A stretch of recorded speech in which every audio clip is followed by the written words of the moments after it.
It's a great pleasure for me to be here today at this procurement summit. This is a rather difficult time in terms of scheduling for us in the Ministry of Finance. The budget has just been presented and is being discussed in Parliament. When I was asked to come to this event, I was aware of that, but I decided that I must come for two reasons. One, that I believe the procurement function is an extremely important part of governance in every country and no less in India. And therefore, I thought it is important for the Ministry of Finance, which is in charge of procurement rules and policy in government, to show its commitment to procurement. Therefore, I decided to say yes. There was a second reason, which is that I personally have had a lot to do with procurement in my career, partly as the head of large infrastructure organizations, the Chennai Metro Rail, the Tamil Nadu Road Sector Project, the Metropolitan Water Supply Board of Chennai, where I've been in charge of actually awarding lots of contracts. I also happened to be the head of the World Bank's corporate procurement function as Director of General Services from 2011 to 2014. So I personally have an affinity to the procurement function. So I had to say yes. When I said yes, I didn't know that I would be spending the previous 4 days traveling and that I would return last night quite late. I also didn't know that I would have to be in Parliament House at 10:35. So nevertheless, I have managed to keep my engagement. I'll keep my remarks brief and hopefully there will be something there that is of maybe some marginal value. So first, let me commend the All India Management Association and the World Bank for making this effort to highlight the importance of this vital but underappreciated function. I'm confident that your deliberations today will help raise the awareness of the nuances of procurement in the 21st century and also help us move towards better methods of procurement. As the previous speaker mentioned, procurement is a major part of governance. It drives a lot of the private investment in the economy, and efficient procurement is a precondition for timely execution of projects and for the delivery of public services. It's vital that procurement is fast, transparent, and economical. Procurement is one of the biggest items of government budgets, and it makes a big difference to the fiscal. So apart from its value to the people that we procure from, the efficiency of procurement makes a big difference to fiscal discipline in government. We can do procurement well or badly, and that makes a significant difference to the efficiency with which public resources are used. The global government procurement economy is estimated to be nearly $10 trillion in value, and in most countries, including India, it constitutes more than 1/5 of the total GDP if you add the central government, the state governments, and the various public undertakings. So we in the Ministry of Finance recognize public procurement as a strategic tool to achieving social, infrastructural, and economic objectives. Given the size and complexity of government, there will always be room for improvement in procurement.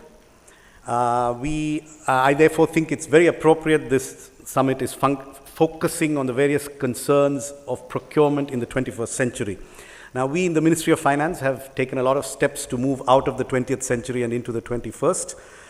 Based on past learning, we recently completely revised the general financial rules and our procurement manuals, and we've also made major advances in the use of technology in procurement. The Government of India is today a key driver of digitization, not only in other spheres of the economy, but also in procurement. And as you all are aware, and as you can see up there, we have the government electronic marketplace.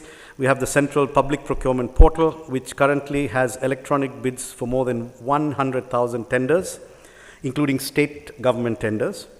And we have 18 to 19 lakh crores per annum of tendering on the central public procurement portal.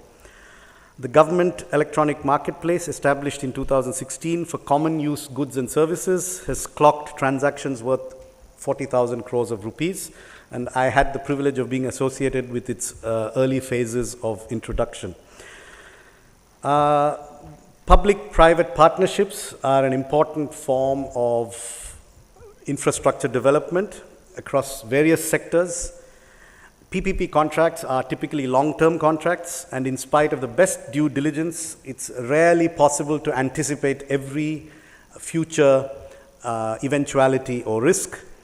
And therefore, I think one of the problems that we continue to face with many of our public-private partnerships is how do we deal with unanticipated risks and changes that are not specifically provided for in contracts.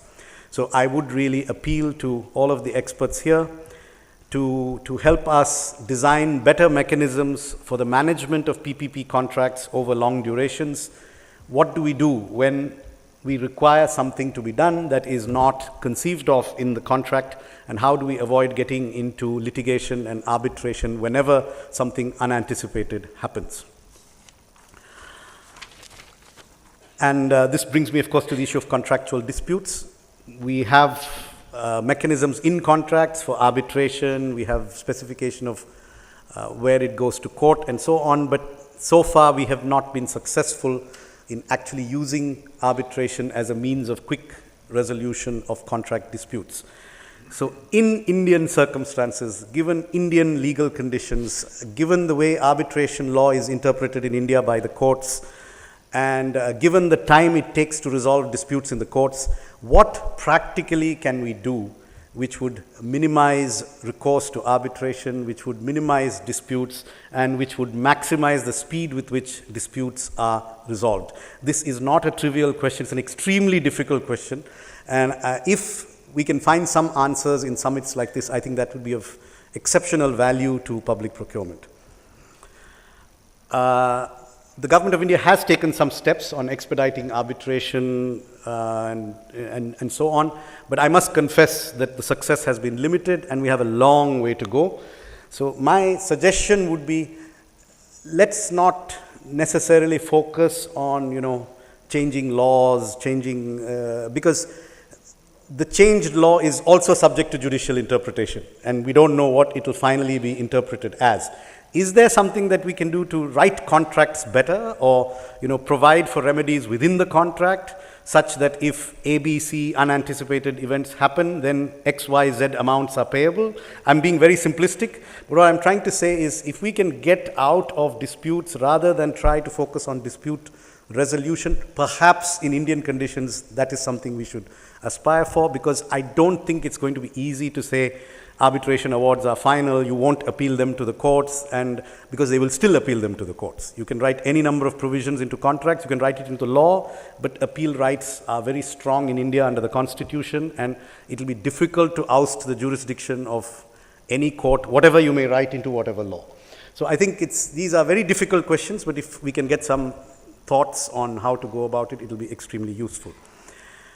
The conference is covering a lot of key areas of procurement that need attention, and therefore, and I hope that you will come up with, the fashionable word now is disruptive ideas that would actually get us onto a new trajectory of procurement in India.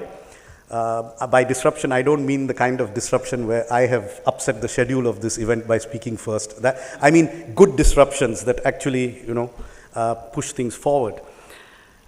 From my experience in public procurement, particularly in India, I think the focus of our public procurement system is on economy, on rigor, on fairness, and on transparency. All extremely important. I mean, the whole purpose of a good public procurement policy is to get us economy. We need to be rigorous in order to do it. We need to be fair because we are the government. We don't favor particular suppliers over other suppliers. And transparency is an important means to fairness. But I also think that in this process, where we need to improve in the government is that we need economy without delay. Since we want the best price on a consultancy for a 5-year project, if we take 1 year to procure the consultant who's going to prepare the project report, then is that really the best way to go about it? So perhaps we need mechanisms like rate contracts in the service sector, where we can actually engage a consultant in 7 days without having to go through a procurement for the consultant who will prepare the procurement documents for the eventual contractor and so on. So this chain of processes, perhaps we need to look for economies there so that we get economy without delay. I think we also need rigor without rigidity. We need to be rigorous, but if our procedures are so set in stone that they can't handle developing situations, then we have a problem. So how do we maintain rigor without becoming rigid? And how can we be fair without being inefficient? So if fairness is an important objective in public procurement, it's extremely important, and we are legally bound to be fair, we intend to be fair. But can we find ways where we can be fair without necessarily having to follow a process that is relatively inefficient for the purpose that we're trying to achieve? And finally, can we get transparency without paralysis? Because I've often found that in the bid to pursue transparency and be prepared for every possible question that can be asked about a procurement, we actually decide not to do what is optimal, but to do that which is safe. And so this, again, is I don't have answers to these challenges that I'm posing, but I'm hoping that the experts in this room will help us move in that direction.